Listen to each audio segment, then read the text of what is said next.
Viewers, क्या कभी अपने रात को आसमान की तरफ देखा है? लाखों सितारे, कहकशाएं और ये तमाम वो सब। हम सब सोचते हैं कि हमने इस कायनात को देख लिया है, लेकिन क्या अब जानते हैं कि जो कुछ हम अपनी आंखों से देख सकते हैं या जो कुछ हमारी सबसे ताकतवर दूरबीनों से नजर आता है वो इस पूरी कायनात का सिर्फ 5% है। जी हां, सिर्फ 5। तो बाकी का 95% कहां है? वो क्या है जो इस पूरी कायनात को थामे हुए है और इसे तेजी से फैला रहा है? आज हम कायनात के सबसे बड़े राज, डार्क मीटर और डार्क एनर्जी की बात करेंगे। वो 5% जिसे हम जानते हैं। आइए पहले बात करते हैं इस 5% की जिसे हम जानते हैं। हमारी जमीन, सूरज, सैयारे, सितारे और हमारी अपनी कहकशां, मिल्की वे, ये सब नॉर्मल मीटर से बने हैं। हमने इस मीटर के बारे में बहुत कुछ जान लिया है, लेकिन जब साइंसदानों ने हमारी कहकशां का मुताला किया तो एक बड़ा मसला सामने आया। फिजिक्स के कानून के मुताबिक कहकशां के किनारे पर मौजूद सितारे इतनी तेजी से घूम रहे थे कि उन्हें खला में बखर जाना चाहिए था। ऐसा लगता था जैसे कोई गायब चीज है जो उन सितारों को अपनी कशिश शक्ल से थामे हुए है। आप यूं समझ लें कि अपने एक धागे से एक गेंद को बांधा हुआ है और आप इसे घुमा रहे हैं।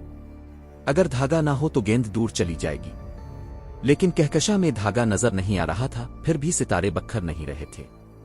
इस गायब धागे को साइंसदानों ने डार्क मीटर का नाम दिया। डार्क का मतलब है तारीक। ये मीटर ना तो रोशनी खारिज करता है और ना ही इसे जज्ब करता है, इसीलिए हम इसे देख नहीं सकते, लेकिन हम उसके असरात को महसूस कर सकते हैं। ये एक ऐसी पोशीदा ताकत है जो कायनात में मौजूद है और जो कहकशाओं को एक साथ बांधे हुए है। इसका एक और सबूत ग्रेविटेशनल लीनिंग है। जब कोई भारी चीज हमारी कहकशां और किसी दूर की कहकशां के दरमियान से गुजरती है तो वो अपनी कशिश शक्ल से इस दूर की कहकशां से आने वाली रोशनी को मोड़ देती है।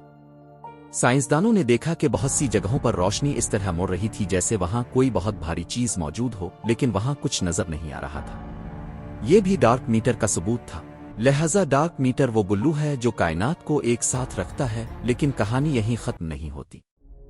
1990 की दहाई में साइंसदानों ने इससे भी ज्यादा हैरान कुन चीज दरियाफ्त की। उनका ख्याल था कि बिग बैंग के बाद कायनात कशिश की कुव्वत की वजह से सुस्त हो जाएगी, बिल्कुल इसी तरह जैसे जब आप किसी गेंद को उल्टा फेंकते हैं तो वो जमीन की कशिश की वजह से सुस्त हो जाती है।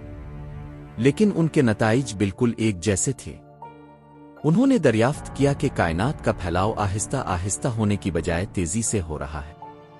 ऐसा लगता था जैसे कोई नामालूम मेयार कायनात को बाहर की तरफ धकेल रहा हो। इस वाज़े खूबी को डार्क एनर्जी का नाम दिया गया। तारीक तवानाई एक ऐसी खूबी है जो अक्ल की मर्जी के खिलाफ काम करती है। ये कायनात को तेजी से आगे बढ़ा रही है और उसका वजूद इस बात का सबूत है कि हमारी समझ अभी तक अधूरी है। ये तारीक तवानाई है जो कायनात के 70% हिस्से पर मुश्तमिल है। तो नाजरीन, ये हमारे अजायबात का सबसे बड़ा राज है।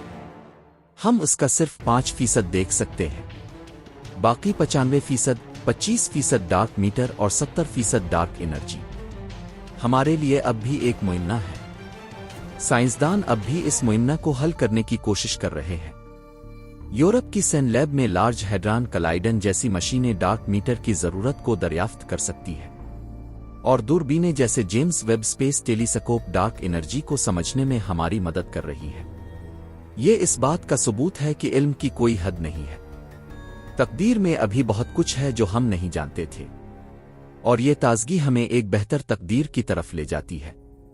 अगर आपको ये वीडियो पसंद आई है तो बरा करम लाइक, कमेंट और हमारे चैनल को सब्सक्राइब करना ना भूलें। अगली वीडियो तक खुदा हाफिज।